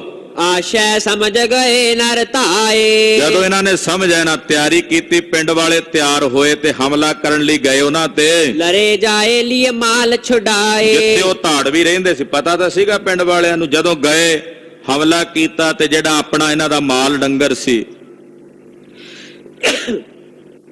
ਉਹ ਆਪਣਾ ਮਾਲ ਡੰਗਰ ਛੁਡਾ ਕੇ ਲੈ ਆਏ। ਨਾਮ ਅਕੂਆ ਸਭ ਹੀ ਕਹੈ। ਉਸ ਦਿਨ ਤੋਂ ਬਾਅਦ ਸਾਰਿਆਂ ਨੇ ਇਹਨੂੰ ਅਕੂਆ ਕਹਿਣਾ ਸ਼ੁਰੂ ਕਰ ਦਿੱਤਾ। ਬਾਬਾ ਅਕੂਆ, ਏਦਾਂ ਅਕੂਆ ਜਾਂ ਸੰਤ ਅਕੂਆ, ਜਿਵੇਂ ਕਿਸੇ ਦੇ ਮਨ ਨੂੰ ਭਾਵੇ ਉਦਾਂ ਕਹਿਣ ਲੱਗ ਪਏ। ਸੇਵਾ ਸ਼ਰਧਾ ਕਰਤੇ ਰਹੈ, ਔਰ ਪਿੰਡ ਵਾਲੇ ਬੜੀ ਸ਼ਰਧਾ ਨਾਲ ਭਾਵਨਾ ਨਾਲ ਇਹਦੀ ਸੇਵਾ ਕਰਦੇ ਹਨ। ਨਹੀਂ ਜੋ ਬਧੂ ਵਿਆਹ ਲੈ ਆਏ, ਨਗਰ ਦੇ ਵਿੱਚ ਕੋਈ ਨਵਾਂ ਜੋੜਾ ਆਉਂਦਾ ਵਿਆਹਿਆ ਹੋਇਆ, ਤਬ ਇਹ ਦੇਖਣ ਤਿਸ ਕੋ ਜਾਏ। ਇਹ ਜਾ ਕੇ ਉਸ ਵਕਤ ਉਹਨਾਂ ਦੇ ਕੋਲ ਪਹੁੰਚਦਾ ਵੇਖਣ ਵਾਸਤੇ ਉਹਨਾਂ ਨੂੰ। ਗੁਰ ਕੋ ਬਾਕ ਹਬਸ ਨਹਿ ਮਿਟੈ, ਕਿਉਂਕਿ ਗੁਰੂ ਸਾਹਿਬ ਨੇ ਬਚਨ ਕੀਤਾ ਸੀ ਵੀ ਹਵਸ਼ ਨਹੀਂ ਮਿਟਣੀ। ਹੈ ਵੀ ਸਾਧ ਵੀ ਬਣ ਗਿਆ, ਪਰ ਜਿਹੜਾ ਗੁਰੂ ਕਾ ਵਾਕ ਹੈ ਉਹ ਵੀ ਤਾਂ ਸੱਤ ਸੀ ਵੀ ਇੰਦਰੀ ਕੱਟਣ ਮਨ ਦੀ ਹਵਸ਼ ਥੋੜੀ ਮਿਟ ਜਾਣੀ ਹੈ। ਉਹ ਵੀ ਤਾਂ ਬਚਨ ਹੋਇਆ ਸੀ ਨਾ ਕਲਗੀਧਰ ਦਾ।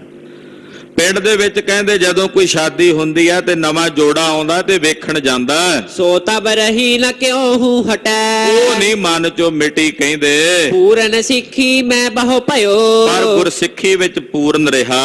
ਅਬ ਲੋ ਤਿਸ ਕੋ ਥਾਨ ਪੁਜਿਓ। ਕਹਿੰਦੇ ਹੁਣ ਤੱਕ ਉਹਦਾ ਥਾਂ ਕੋਈ ਇਧਰ ਮਾਲਵੇ ਵਿੱਚ ਦੱਸਿਆ ਜਾਂਦਾ ਹੈ, ਉਹਦੇ ਬਾਰੇ ਪ੍ਰੋਪਰ ਇੱਥੇ ਜ਼ਿਕਰ ਨਹੀਂ ਆਇਆ, ਨਾ ਹੀ ਮੈਨੂੰ ਬੋਧ ਹੈ। ਜਨ ਕੀ ਪੂਰੀ ਕਾਮਨਾ ਘਨੀ, ਔਰ ਏਦਾਂ ਗੁਰੂ ਕਲਗੀਧਰ ਪਾਤਸ਼ਾਹ ਜੀ ਆਪਣੇ ਜਨਾਂ ਦੀਆਂ ਕਾਮਨਾਵਾਂ ਪੂਰਨ ਕਰਦੇ ਨੇ। ਇਸ ਪ੍ਰਕਾਰ ਤੇ ਸਾਖੀ ਸੁਣੀ। ਭਾਈ ਸਾਹਿਬ ਕਹਿੰਦੇ ਮੈਂ ਸਾਖੀ ਸੁਣੀ ਹੈ ਕਿਸੇ ਕੋਲੋਂ ਵੀ, ਉਸ ਇਲਾਕੇ ਦਾ ਕੋਈ ਸਿੱਖ ਆਇਆ ਸੀ ਮਾਲਵੇ ਦੇ ਇਲਾਕੇ ਦਾ, ਉਹਨੇ ਆ ਕੇ ਮੈਨੂੰ ਇਹ ਸਾਖੀ ਸੁਣਾਈ ਸੀ, ਮੈਂ ਇੱਥੇ ਲਿਖ ਦਿੱਤੀ ਹੈ। ਦੋਹਰਾ ਸੁਧ ਸੁਨ ਕਰ ਕਿਸ ਨਿਕਟ ਤੇ, ਸਿੰਘਨ ਕਹਿਓ ਸੁਨਾਏ। ਕਹਿੰਦੇ ਇਸ ਪ੍ਰਕਾਰ ਸੁਧ ਸੁਣ ਕੇ ਸਿੰਘਾਂ ਨੇ ਜਦੋਂ ਸੁਣਾਇਆ, ਜ਼ੇਰ ਦਸਤ ਲਵਪੁਰੀ ਕੋ ਸੂਬਾ ਬਹੁ ਦੁਖਦਾਈ। ਉਧਰ ਲਾਹੌਰ ਦਾ ਸੂਬੇਦਾਰ, ਕਿਉਂਕਿ ਇਹਨੇ ਵੀ ਡੱਲੇ ਨੂੰ ਚਿੱਠੀ ਭੇਜੀ ਸੀ ਵੀ ਗੁਰੂ ਜੀ ਨੂੰ ਸਾਡੇ ਹਵਾਲੇ ਕਰ। ਜਦੋਂ ਜਵਾਬ ਪਹੁੰਚਿਆ, ਡੱਲੇ ਨੇ ਜਵਾਬ ਦਿੱਤਾ ਵੀ ਸਾਡਾ ਮਰਨਾ ਤੇ ਜੀਵਣਾ ਗੁਰੂ ਨਾਲ ਹੈ। ਤਾਂ ਸੂਬਾ ਜ਼ਬਰਦਸਤ ਖਾਂ ਜਿਹੜਾ ਲਾਹੌਰ ਦਾ ਸੂਬੇਦਾਰ ਸੀ ਬੜਾ ਦੁਖੀ ਹੋਇਆ। ਚੌਪਈ ਸੰਗਤ ਛੀਨ ਲਈ ਇਤਿਆਵਤ। ਇਹਨਾਂ ਨੇ ਕੀ ਕੀਤਾ ਵੀ ਗੁਰੂ ਸਾਹਿਬ ਤੇ ਤਾਂ ਜ਼ੋਰ ਨਹੀਂ ਚੱਲਿਆ।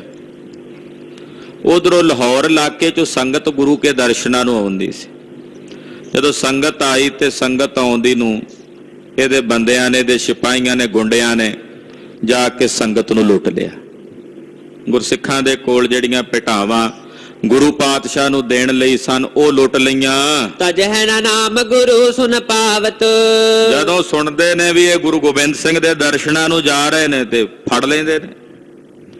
ਪਹਿਲਾਂ ਪੁੱਛਦੇ ਨੇ, ਰਾਹ 'ਚ ਚੌਂਕੀਆਂ ਲਾ ਕੇ ਬੈਠੇ, ਪੁੱਛਦੇ ਹੋ ਕੌਣ ਹੋ, ਕਿੱਥੇ ਚੱਲੇ ਹੋ। ਜਦੋਂ ਉਹਨਾਂ ਦੱਸਣਾ ਵੀ ਅਸੀਂ ਗੁਰੂ ਸਾਹਿਬ ਦੇ ਦਰਸ਼ਨਾਂ ਨੂੰ ਚੱਲੇ ਆ, ਗੁਰੂ ਕੇ ਸੇਖਾਂ, ਤੇ ਇਹਨਾਂ ਨੇ ਫੜ ਲੈਣਾ ਉਹਨਾਂ ਨੂੰ। ਕਦੇ ਕਈ ਦਿਨ ਬਿਠਾ ਛੱਡਣਾ, ਤੰਗ ਕਰਨਾ, ਉਹਨਾਂ ਕੋਲ ਜੋ ਹੋਣਾ ਖੋਹ ਲੈਣਾ, ਰਿਸ਼ਵਤ ਲੈਣੀ ਜਾਂ ਉਦਾਂ ਹੀ ਮਾਰਨਾ ਕੁੱਟਣਾ। ਏਦਾਂ ਸੰਗਤ ਨੂੰ ਇਹਨਾਂ ਨੇ ਪਰੇਸ਼ਾਨ ਕੀਤਾ। ਇੱਕ ਦਿਨ ਫੇਰ ਦਈ ਸੁਧ ਕਾਹੂ। ਇੱਕ ਦਿਨ ਫਿਰ ਕਿਸੇ ਨੇ ਸੁਧ ਦਿੱਤੀ, ਸੂਬਾ ਜੋ ਸਰਹੰਦ ਕੇ ਮਾਹੂ। ਕਿ ਜਿਹੜਾ ਸਰਹੰਦ ਦਾ ਸੂਬੇਦਾਰ ਵਜੀਦਾ ਪਾਪੀ ਹੈ, ਤਿਲ ਭੀ ਸੰਗਤ ਲੀਨ ਸਛੀਨ। ਉਹਨੇ ਵੀ ਸੰਗਤ ਨੂੰ ਰਸਤੇ ਵਿੱਚ ਆਉਂਦਿਆਂ ਨੂੰ ਤੰਗ ਕੀਤਾ। ਸੰਗਤ ਕੋਲੋਂ ਮਾਇਆ ਖੋਈ ਹੈ। ਗੂੜ ਕੁਤਸਤ ਕਾਜ ਕੋ ਕੀਨ। ਮੂਰਖ ਨੇ ਬੜਾ ਖੋਟਾ ਕੰਮ ਕੀਤਾ ਹੈ। ਸੁਨ ਗੁਰ ਬੋਲੇ ਧਰ ਕੈ ਰੋਸਾ। ਕਲਗੀਧਰ ਪਾਤਸ਼ਾਹ ਨੇ ਜਦੋਂ ਸੁਣਿਆ ਵੀ ਪਹਿਲਾਂ ਲਾਹੌਰ ਦੇ ਸੂਬੇ ਨੇ, ਕਿਉਂਕਿ ਲੜਾਈ ਤੇਰੀ ਸਾਡੇ ਨਾਲ, ਆਉਂਦੇ ਜਾਂਦੇ ਰਾਹ 'ਚ ਮੁਸਾਫਰਾਂ ਨੂੰ ਤੰਗ ਕਰਨ ਦਾ ਕੋਈ ਮਤਲਬ ਨਹੀਂ ਸੀ। ਜਿਹੜੇ ਆਮ ਸੰਗਤ ਸਿੱਖ ਆ ਰਹੇ ਨੇ ਉਹਨਾਂ ਨਾਲ ਲੜਨ ਦਾ ਕੀ ਮਤਲਬ। ਸੂਬੇ ਸਰਹੰਦ ਨੇ ਵੀ ਲੁੱਟਿਆ ਸੰਗਤ ਨੂੰ। ਮਹਾਰਾਜ ਜੀ ਨੂੰ ਜਦੋਂ ਪਤਾ ਲੱਗਾ ਤੇ ਕਲਗੀਧਰ ਜੀ ਰੋਸ ਵਿੱਚ ਆਏ। ਸੂਬੇ ਕੋ ਸੰਗਤ ਨੇ ਖੋਸਾ। ਪਤਾ ਲੱਗਾ ਕਿ ਸੂਬੇ ਕੋ ਸੰਗਤ ਨੇ ਖੋਸਾ। ਉਹ ਕਹਿੰਦੇ ਜੀ ਸੂਬੇ ਸਰਹੰਦ ਨੇ ਸੰਗਤ ਕੋਲੋਂ ਖੋਹ ਲਿਆ। ਮਹਾਰਾਜ ਜੀ ਕਹਿੰਦਾ ਨਹੀਂ, ਸੰਗਤ ਨੇ ਸੂਬੇ ਸਰਹੰਦ ਕੋਲੋਂ ਖੋਹ ਲਿਆ। ਪਾਤਸ਼ਾਹ ਵੀ ਰਸ ਵਿੱਚ ਆਏ। ਉਹ ਸਮਾਂ ਬਚਨ ਆਉਣਾ ਸੀ, ਸੱਤ ਹੋਣਾ ਸੀ, ਫਿਰ ਸੰਗਤ ਨਹੀਂ ਖੋਇਆ ਨਾ ਕਲਗੀਧਰ ਦੀ ਨੇ। ਉਹ ਹਾਲ ਕੀਤਾ ਸੂਬੇ ਸਰਹੰਦ ਦਾ ਵੀ, ਵਹਿੜ ਕੇ ਆਂਦੇ ਪਿੱਛੇ ਪਾ ਕੇ ਘਸੀਟ ਕੇ ਜਦੋਂ ਅਦਮ ਹੋਇਆ ਨਾ ਤੇ ਕਹਿੰਦਾ ਸੀ ਪਾਣੀ ਪਾਣੀ ਪਾਣੀ। ਤੇ ਬੰਦੇ ਬਹਾਦਰ ਨੇ ਆਖਿਆ ਟੰਗੋ ਇਹਨੂੰ ਪੁੱਠਾ, ਇਹਨੂੰ ਪਾਣੀ ਪਿਆਈਏ। ਪੁੱਠਾ ਲਟਕਾ ਕੇ ਥੱਲੇ ਜਿਉਂਦੇ ਨੂੰ ਅੱਗ ਲਾ ਕੇ ਸਾੜਿਆ ਮਲੇਛ ਨੂੰ। ਕਲਗੀਆਂ ਵਾਲੇ ਪਾਤਸ਼ਾਹ ਦੇ ਲਾਲਾਂ ਦਾ ਕਾਤਲ ਹੈ। ਮਹਾਰਾਜ ਜੀ ਕਹਿੰਦੇ ਸੂਬੇ ਨੇ ਨਹੀਂ ਖੋਇਆ ਸੰਗਤ ਕੋਲੋਂ, ਸੰਗਤ ਨੇ ਖੋਹ ਲਿਆ ਸੂਬੇ ਕੋਲੋਂ। ਇਸ ਬਿਧਿਆਨ ਕਹਿਤ ਨੈ ਕੋ। ਮਹਾਰਾਜ ਜੀ ਕਹਿੰਦੇ ਇਦਾਂ ਕਿਉਂ ਨਹੀਂ ਕੋਈ ਕਹਿੰਦਾ ਆ ਕੇ। ਜਣ ਉਧਰੋਂ ਲਾਹੌਰ ਤੋਂ ਆਈ ਸੰਗਤ, ਕਹਿੰਦੇ ਜੀ ਲਾਹੌਰ ਦੇ ਸੂਬੇ ਨੇ ਸੰਗਤ ਕੋਲੋਂ ਖੋਹ ਲਿਆ। ਸਰਹੰਦ ਕੋਲੋਂ ਆਈ ਤੇ ਕਹਿੰਦੇ ਸੂਬੇ ਸਰਹੰਦ ਨੇ ਸੰਗਤ ਕੋਲੋਂ ਖੋਹ ਲਿਆ। ਮਹਾਰਾਜ ਜੀ ਕਹਿੰਦੇ ਕੋਈ ਕਦੇ ਇਹ ਵੀ ਸੁਣਾਏਗਾ ਸਾਨੂੰ ਆ ਕੇ ਵੀ ਸੂਬੇ ਕੋਲੋਂ ਖੋਹ ਕੇ ਲਿਆਂਦਾ ਸੰਗਤ ਨੇ? ਆਖੋ ਸਤਨਾਮ ਸ੍ਰੀ ਵਾਹਿਗੁਰੂ। ਮਹਾਰਾਜ ਜੀ ਕਹਿੰਦੇ ਕੋਈ ਇਹ ਵੀ ਤਾਂ ਇਹ ਕਿਉਂ ਨਹੀਂ ਸੁਣਾਉਂਦੇ ਆ ਕੇ ਤੁਸੀਂ ਸਾਨੂੰ ਕਿ ਮਹਾਰਾਜ ਸੂਬੇ ਸਰਹੰਦ ਦੇ ਕੋਲੋਂ ਸੰਗਤ ਖੋਹ ਕੇ ਲਿਆਈ ਆ, ਲਾਹੌਰ ਦੇ ਸੂਬੇ ਕੋਲੋਂ ਖੋਹ ਕੇ ਲਿਆਈ ਆ। ਪਾਤਸ਼ਾਹ ਕਹਿੰਦੇ ਇਹ ਕਿਉਂ ਨਹੀਂ ਸੁਣਾਉਂਦੇ? ਅਸੀਂ ਤੁਹਾਨੂੰ ਸ਼ਸਤਰਧਾਰੀ ਬਣਾਇਆ, ਛਤਰੀ ਬਣਾਇਆ, ਸੂਰਮਾ ਬਣਾਇਆ। ਹਾਂਜੀ, ਸੰਗਤ ਛੀਨੀ ਭਾਖਤ ਸੋ। ਇਹ ਕਹਿੰਦੇ ਹੋ ਆ ਕੇ ਸੰਗਤ ਕੋਲੋਂ ਖੋਹ ਲਿਆ ਜੀ, ਸੰਗਤ ਕੋਲੋਂ ਖੋਹ ਲਿਆ। ਉਹ ਕਦੇ ਇਹ ਵੀ ਸੁਣਾਓਗੇ ਸਾਡੇ ਕੰਨਾਂ 'ਚ ਆ ਕੇ ਕਿ ਸੰਗਤ ਲਿਆਈ ਆ ਖੋਹ ਕੇ ਸੂਬੇ ਸਰਹੰਦ ਕੋਲੋਂ ਜਾਂ ਸੂਬੇ ਲਾਹੌਰ ਕੋਲੋਂ? ਹਾਂਜੀ, ਪੁਨ ਸਭ ਹਿਨ ਕੋ ਕਹਿਓ ਸੁਨਾਏ। ਕਲਗੀਧਰ ਪਾਤਸ਼ਾਹ ਫਿਰ ਸੁਣਾ ਕੇ ਕਹਿਣ ਲੱਗੇ, ਸਾਚ ਕਹੈ ਸਿੱਖ ਜੁਤ ਸਮੁਦਾਏ। ਮਹਾਰਾਜ ਜੀ ਕਹਿੰਦੇ ਸਾਰੇ ਸਿੱਖਾਂ ਜੋਗ ਤੇ ਸੱਚ ਕਹਿੰਦੇ ਹਾਂ। ਪੀਤੀ ਨੌ ਸਤ ਗੁਰ ਪਤਸ਼ਾਹੀ। ਕਹਿੰਦੇ 9 ਪਾਤਸ਼ਾਹਾਂ ਨੇ ਗੁਰਿਆਈ ਕੀਤੀ ਹੈ। ਰਾਣੀ ਉਪਦੇਸ਼ਿਓ ਸੰਗਤ ਨਾਹੀ। ਉਹਨਾਂ ਨੇ ਪਹਿਲਾਂ ਸੰਗਤ ਨੂੰ ਜੰਗ ਕਰਨ ਦਾ ਹੁਕਮ ਨਹੀਂ ਸੀ ਕੀਤਾ, ਕੱਲੀ ਫੌਜ 6ਵੇਂ ਪਾਤਸ਼ਾਹ ਨੇ ਤਿਆਰ ਕੀਤੀ। ਸੇਵਾ ਕਰਨੀ ਭਾਉ ਬਿਸਾਲਾ। ਉਹਨਾਂ ਦੱਸਿਆ ਸੇਵਾ ਕਰਨੀ, ਟਹਿਲ ਕਰਨੀ ਹੈ। ਜਪੋ ਨਾਮ ਪਕਰਾਈ ਮਾਲਾ। ਨਾਮ ਜਪੋ ਮਾਲਾ ਫੜਾਈ। ਅਬ ਮੈਂ ਚੰਡੀ ਪਾਠ ਪੜਾਵਾਂ। ਮਹਾਰਾਜ ਜੀ ਕਹਿੰਦੇ ਹੁਣ ਮੈਂ ਸੰਗਤ ਨੂੰ ਚੰਡੀ ਦਾ ਪਾਠ ਪੜਾਉਣਾ, ਵੀ ਚੰਡੀ ਪੜ੍ਹਨੀ ਆ ਰੋਜ਼, ਪੜ੍ਹਨਾ ਰੋਜ਼। ਸੁਮਨ ਸੁਮ ਪਠਾਏ ਜਮਲੇ ਧਾਮ ਨੂੰ। ਪਾਤਸ਼ਾਹ ਕਹਿੰਦੇ ਚੰਡੀ ਪੜਾਉਣੀ ਆ ਹੁਣ ਮੈਂ ਖਾਲਸੇ ਨੂੰ, ਮੈਂ ਆਪਣੇ ਸਿੱਖਾਂ ਨੂੰ, ਮੈਂ ਆਪਣੀ ਸੰਗਤ ਨੂੰ ਚੰਡੀ ਪੜਾਉਂਦਾ ਹਾਂ। ਸਿੰਘ ਨਾਮ ਧਰ ਸ਼ਸਤਰ ਗਹਾਵੋ। ਔਰ ਸਿੰਘ ਨਾਮ ਧਰ ਕੇ ਮੈਂ ਆਪਣੇ ਸਿੱਖਾਂ ਨੂੰ ਸ਼ਸਤਰ ਪੜਾਉਣੇ ਆ ਔਰ ਫੜਾ ਰਿਹਾ। ਲਗ ਚਿੜੀਆਂ ਤੇ ਬਾਜ ਤੁਰਾਵੋ। ਛੋਟੀਆਂ ਚਿੜੀਆਂ ਤੋਂ ਆ ਬਾਜ ਚਿੜਾ ਤੜਾਉਣੇ ਹਨ। ਮਰਦ ਮਿਲਾਏ ਗਰਦ ਦਿਖਰਾਵੋ। ਆ ਵੱਡੇ ਵੱਡੇ ਕਹਾਉਣ ਵਾਲੇ ਮਰਦ ਮੈਂ ਗਰਦ ਵਿੱਚ ਮਿਲਾ ਦੇਣੇ ਹਨ। ਮਹਾਰਾਜ ਜੀ ਦੇ ਬਚਨ ਨੇ ਵਿਜੈ ਛੰਦ, ਲੰਕ ਲੂਟ ਲਿਆਉ ਪਲਕ ਪੇਸ਼ ਖਾਨਾ ਚਲਾਉ, ਨਰਦ ਗਰਦ ਮੈਂ ਮਿਲਾਉ ਜੋ ਮਾਤੇ ਅਭਮਾਨ ਕੇ।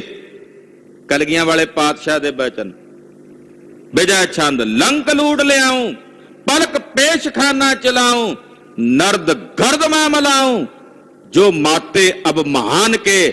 ਜਿਹੜੇ ਹੰਕਾਰ ਦੇ ਰੰਗ ਵਿੱਚ ਮਸਤ ਨੇ, ਮਹਾਰਾਜ ਜੀ ਕਹਿੰਦੇ ਉਹਨਾਂ ਨੂੰ ਮੈਂ ਨਰਦਾਂ ਵਾਂਗੂ ਗਰਦ ਵਿੱਚ ਮਿਲਾ ਕੇ ਰੱਖ ਦਿਆਂਗਾ। ਸਤਿ ਸ੍ਰੀ ਅਕਾਲ। ਰੂਮ ਨੌਬਤ ਬਜਾਉਂ ਸ਼ਾਮ ਮੋਹਰਾ ਚਲਾਉਂ, ਪਾਤਸ਼ਾਹੀ ਲੈ ਕਰ ਆऊं ਤਖਤ ਸਾਚੇ ਰਹਿ ਸਹਿਬਾਨ ਕੇ। ਨਾ ਆਪ ਲੜੂं ਨਾ ਫੌਜ ਲੜਾऊं, ਪਾਟ ਬੀਰਨ ਸੇਤੀ ਬਾਦ ਮਗਾऊं, ਗੋਸ਼ੇ ਕਮਾਨ ਕੇ। ਕਮਾਨ ਦੇ ਗੋਸ਼ੇ ਨਾਲ ਹੀ, ਗੋਸ਼ੇ ਕਮਾਨ ਕੇ ਹੁਕਮ 7। ਇਹ ਕਲਗੀਧਰ ਦਾ 7 ਹੁਕਮ ਹੈ। ਮਹਾਰਾਜ ਜੀ ਕਹਿੰਦੇ ਆ ਜਿਹੜੇ ਕਦੇ ਕੋਈ ਆ ਕਿਉਂ ਨਹੀਂ ਸੁਣਾਉਂਦਾ ਸਾਨੂੰ ਵੀ ਸੰਗਤ ਲਿਆਈ ਹੈ ਲੁੱਟ ਕੇ? ਇਹ ਹੀ ਸੁਣਾਉਂਦੇ ਆ ਸੰਗਤ ਲੁੱਟੀ ਗਈ ਹੈ। ਸੂਬੇ ਸਰਹੰਦ ਨੇ ਲੁੱਟ ਲਿਆ ਜੀ, ਸੂਬੇ ਲਾਹੌਰ ਨੇ ਲੁੱਟ ਲਿਆ ਜੀ, ਸੂਬੇ ਜਲੰਧਰ ਨੇ ਲੁੱਟ ਲਿਆ ਜੀ, ਫਲਾਣੇ ਪਹਾੜੀ ਰਾਜੇ ਨੇ ਲੁੱਟ ਲਿਆ ਜੀ। ਕੋਈ ਇਹ ਵੀ ਆ ਕੇ ਸੁਣਾਵੇ ਅਸੀਂ ਲਿਆਏ ਆ ਲੁੱਟ ਕੇ ਰਾਜਿਆਂ ਨੂੰ। ਮਹਾਰਾਜ ਗਰੀਬ ਨਵਾਜ ਪਾਤਸ਼ਾਹ ਖਾਲਸੇ ਨੂੰ ਸ਼ਸਤਰਧਾਰੀ ਹੋਣ ਦਾ ਹੁਕਮ ਦੇ ਰਹੇ ਨੇ। ਉਹ ਕਥਾ ਆਪ ਜੀ ਅਗਲਿਆਂ ਪ੍ਰਸੰਗਾਂ 'ਚ ਸਰਵਣ ਕਰੋਗੇ। ਗੁਰੂ ਪਾਤਸ਼ਾਹ ਦਾ ਪਵਿੱਤਰ ਇਤਿਹਾਸ ਹੈ। ਕਥਨ ਕਰਦਿਆਂ ਹੋਈਆਂ ਭੁੱਲਾਂ ਚੁੱਕਾਂ ਦੀ ਖਿਮਾ। ਸਾਧ ਸੰਗਤ ਜੀ ਬੇਨਤੀ ਹੈ, 9ਵੇਂ ਪਾਤਸ਼ਾਹ ਸਤਿਗੁਰੂ ਸ੍ਰੀ ਗੁਰੂ ਤੇਗ ਬਹਾਦਰ ਸਾਹਿਬ ਜੀ ਮਹਾਰਾਜ ਜੀ ਦੇ ਪ੍ਰਕਾਸ਼ ਅਸਥਾਨ ਗੁਰੂ ਕੇ ਮਹਿਲਾਂ ਤੋਂ ਸ੍ਰੀ ਅੰਮ੍ਰਿਤਸਰ ਸਾਹਿਬ ਤੋਂ ਨਗਰ ਕੀਰਤਨ ਆਰੰਭ ਹੋਏ ਨੇ। ਉਹ ਨਗਰ ਕੀਰਤਨ ਕੱਲ 27 ਤਰੀਕ ਨੂੰ ਪਟਿਆਲੇ ਸ਼ਹਿਰ ਪਹੁੰਚ ਰਹੇ ਨੇ। ਕੱਲ ਰਾਤ ਦਾ ਜਿਹੜਾ ਵਿਸ਼ਰਾਮ ਹੈ ਨਗਰ ਕੀਰਤਨ ਦਾ, ਗੁਰਦੁਆਰਾ ਦੁੱਖ ਨਿਵਾਰਨ ਸਾਹਿਬ ਪਾਤਸ਼ਾਹੀ 9ਵੀਂ ਵਿਖੇ ਨਗਰ ਕੀਰਤਨ ਦਾ ਵਿਸ਼ਰਾਮ ਹੋਵੇਗਾ। 28 ਤਰੀਕ ਨੂੰ ਨਗਰ ਕੀਰਤਨ ਅਗਲੇ ਪੜਾਵਾਂ ਨੂੰ ਆਰੰਭ ਹੋ ਕੇ ਚੱਲਣਾ। ਇੱਧਰ ਫੱਗਣ ਮਾਜਰੇ ਤੋਂ 9ਵੇਂ ਪਾਤਸ਼ਾਹ ਦੇ ਸਥਾਨਾਂ ਤੋਂ ਹੁੰਦਿਆਂ ਤੋਂ ਕੱਲ ਨੂੰ ਆਪ ਸਾਰੀ ਸੰਗਤ ਨੇ ਨਗਰ ਕੀਰਤਨ ਤਕਰੀਬਨ ਸ਼ਾਮ ਨੂੰ 4 ਵਜੇ ਨਾਲ ਗੁਰਦੁਆਰਾ ਬਹਾਦਰਗੜ੍ਹ ਸਾਹਿਬ ਉੱਥੇ ਨਗਰ ਕੀਰਤਨ ਆ ਜਾਏਗਾ। ਸਾਰੀਆਂ ਸੰਗਤਾਂ ਨੂੰ ਬੇਨਤੀ ਹੈ ਨਗਰ ਕੀਰਤਨਾਂ ਵਿੱਚ ਹਾਜ਼ਰੀਆਂ ਭਰੋ। ਮੋਤੀ ਬਾਗ ਸਾਹਿਬ ਨੂੰ ਨਗਰ ਕੀਰਤਨ ਬਾਜ਼ਾਰਾਂ 'ਚੋਂ ਹੁੰਦਿਆਂ ਪਹੁੰਚੇਗਾ ਔਰ ਸਮਾਪਤੀ ਕੱਲ ਰਾਤ ਨੂੰ ਵਿਸ਼ਰਾਮ ਜਿਹੜਾ ਹੈ ਪੜਾ